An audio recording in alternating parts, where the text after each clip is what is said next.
Naranasan po sa probinsya ng Isabela ang Agua de Mayo o yung unang pag-ulan sa buwan ng Mayo kagabi.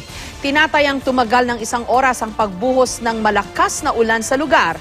Bagay na ikinatuwa naman ang mga magsasaka dahil natutuyot na raw ang mga pananim nilang mais. Paniwala ng ilan, nakabubuti raw sa kalusugan ang paliligo sa ulan tuwing Agua de Mayo. Pero paglilinaw ng ilang eksperto, wala itong scientific basis.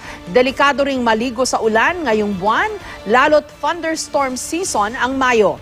Ayon kay GMA resident meteorologist Nathaniel Cruz, bukod sa pagkidlat, pwede itong magdulot ng pag-ulan ng yelo o pamumuo ng buhawi.